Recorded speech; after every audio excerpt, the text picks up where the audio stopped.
Imagine you're doing 160 kilometers per hour across a sand dune the size of a football pitch, trying to read a digital map on a tablet that keeps freezing. And if you miss a single invisible GPS point by 90 meters, you get a massive time penalty. That's navigation at the Dakar Rally. And here's the mental bit. Even the best drivers in the world, the guys who've won this race multiple times, still get hopelessly lost. We're talking about 5-time Dakar champion Nasser Al-Attiyah, going round in circles for 50 minutes because his co-driver skipped one line in the roadbook. We're talking about the entire front pack of cars ending up in the wrong desert because the organisers put a dodgy note in the instructions. But here's what nobody tells you. Getting lost at Dakar isn't a mistake. It's literally part of the race. The organisers designed the navigation to be so difficult that even if you do everything right, you're still going to end up in the wrong place at least once. And that's exactly how they want it. The roadbook is designed to confuse you. So, why is the navigation at Dakar so impossibly hard? Let's start with the roadbook. This is the instruction manual that tells you where to go. For decades, it was a physical paper scroll mounted on your dashboard. You twist a knob to scroll through it, reading these weird symbols called tulip diagrams that show you which way to turn at junctions. But in 2025, they switched to digital tablets. And honestly, it's been a proper disaster. The tablet shows the same tulip diagrams, but now it's on a screen. Sounds easier, right? Wrong, because these tablets freeze, they cut out, they shut down completely in the middle of stages. Daniel Sanders, who won the 2025 bike category, had his tablet glitch multiple times during the race. Edgar Canet, another top rider, had to stop and wait over an hour for a replacement tablet after his roadbook system failed from the very start of a stage. Imagine you're bombing through the desert at full speed, and suddenly your screen goes black. You've got no idea where you're going. You can't validate waypoints, you're just following the dust cloud of the rider in front of you, hoping they know where they're going. Spoiler alert, they probably don't. But even when the tablet works perfectly, the roadbook itself is designed to mess with your head. The organisers hand you the digital roadbook about 15 to 20 minutes before the stage starts. That's it. 15 minutes to study 500 kilometers of instructions. In the old days, teams would get the route the night before. They'd hire specialists called mapmen, who'd spend hours analyzing every junction, every dune, every potential danger. The drivers would wake up with a fully annotated roadbook ready to go. Now, you get it 15 minutes before you start. Zero prep time, just pure, raw reaction. And that's exactly what the organisers want, to level the playing field and make navigation a real-time skill, not a pre-planned strategy. Quick one, if you like explanations that don't just show crashes, but actually explain why motorsport works the way it does, this is exactly what I do here. So, if this is helping you understand Dakar, a like or a subscribe genuinely tells me to make more of this. The waypoints are invisible. Right, so you've got your dodgy tablet and your confusing roadbook, but surely the GPS tells you where to go, right? Nope. The GPS at Dakar isn't like Google Maps. It doesn't show you a route. It doesn't tell you to turn left in 500 meters. It's essentially a high-stakes game of hide and seek. Here's how it works. The organisers place invisible GPS waypoints all over the desert. These waypoints don't show up on your screen until you get within about 90 to 200 meters of them, depending on the type of waypoint. Your job is to find them using only the roadbook instructions. So, you're reading the roadbook, which says something like cap 270, distance 3.2 kilometers, junction right. You follow that heading for 3.2 kilometers, hoping you're going the right way. If you've done it correctly, the waypoint will ping on your screen when you get close. If you've messed up, you'll sail right past it and never know until it's too late. And here's the brutal part. If you miss a regular waypoint, you get slammed with a huge time penalty, sometimes 5, 10, or even 15 minutes added to your stage time.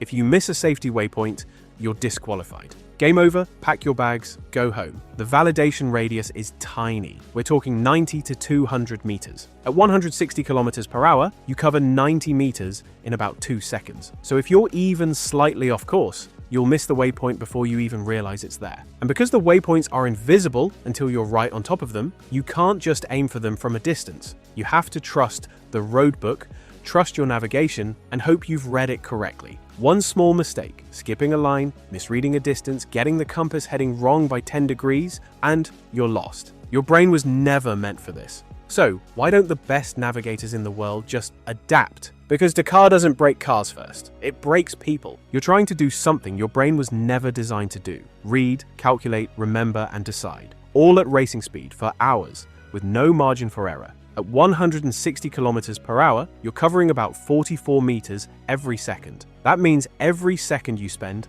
looking down at the roadbook, you're traveling half a football pitch completely blind. Now add reality. The car is bouncing, the bike is sliding, the sun is reflecting off the screen, your hands are vibrating, your heart rate is through the roof. You're not calmly reading instructions, you're glancing, panicking, and hoping your brain fills in the gaps. For bike riders, it's even worse. One hand on the throttle, one on the bars, thumb working the roadbook buttons, all while standing on the pegs, dodging rocks and trying not to get launched off a dune. And this goes on for 5, 6, sometimes 7 hours. That's when the real mistakes happen. Not because you don't know how to navigate, but because your brain is exhausted. You misread 3.2 as 2.3. You skip a line. You think you've already passed a junction you haven't. In 2025, Nasser Al-Attiyah's co-driver, Edouard Boulanger, skipped a single line in the roadbook just 10 kilometers into a stage. Two boxes looked nearly identical. One tiny jump of the eyes, and they were on the wrong heading for over 3 kilometers. That wasn't a lack of skill. That was human error under extreme stress. And if it can happen to a 5-time Dakar winner,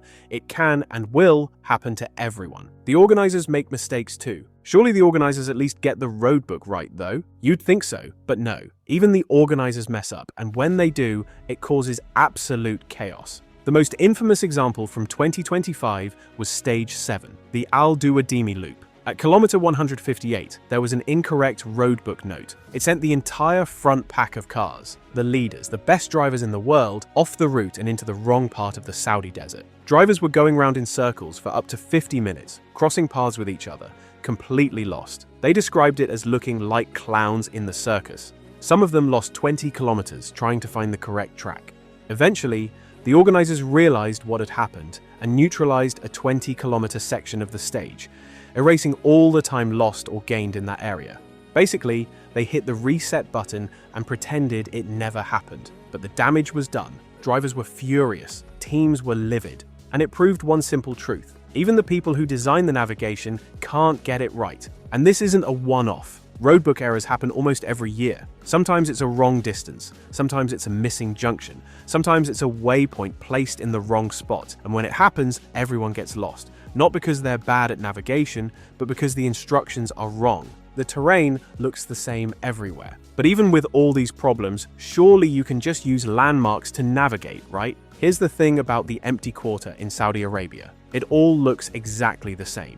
You're in the largest continuous sand desert on the planet. There are no trees, no buildings, no roads, no landmarks, just sand. Endless, identical, soul-crushing sand. Every dune looks like the last one. Every valley looks like the one before it. You could be 10 kilometers off course and not even realize it because everything looks identical. This is why the roadbook and GPS are so critical. Without them, you'd have no idea where you are. You could drive in a straight line for an hour and end up right back where you started because you've been going in a massive circle without realizing it. And when the sun is directly overhead, even your shadow disappears. You lose all sense of direction. North, south, east, west, it all blends together. The only thing you can trust is the compass heading in your roadbook. And if you've misread that by even 10 degrees, you're heading in completely the wrong direction. This is why getting lost at Dakar is so common. It's not just that the navigation is hard, it's that the environment actively works against you. The desert is designed to disorient you, to make you doubt yourself, to make you second-guess every decision.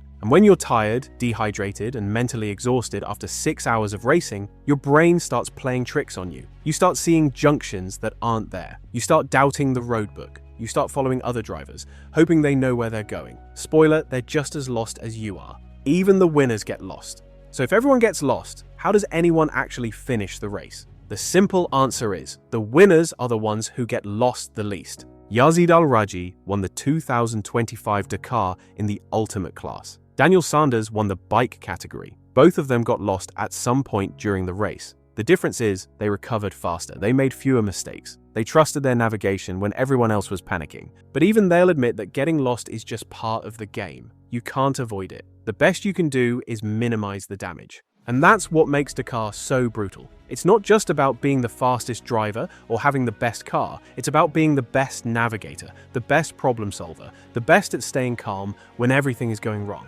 Because at Dakar, everything will go wrong. Your tablet will freeze. You'll miss a waypoint. you'll follow the wrong track. You'll end up in the middle of nowhere with no idea how you got there. And that's exactly what the organisers want. They want you to get lost. They want you to struggle. They want you to question every decision you make, because that's what makes Dakar the last great adventure in motorsport. So there you have it. Getting lost at Dakar isn't a bug. It's a feature. It's designed to be impossible. It's designed to break you. And that's exactly why it's so brilliant. What do you think? Could you navigate the Dakar Rally? Would you trust a digital tablet that keeps freezing, or would you demand the old paper roadbooks back? But everything you've just learned stops mattering the moment you get lost and the car doesn't restart. No mechanics, no radio, no spectators, just you, the desert, and 48 hours to survive it. That's what the 48-hour chrono stage really is, and I break it down in this video here. See you in the next one.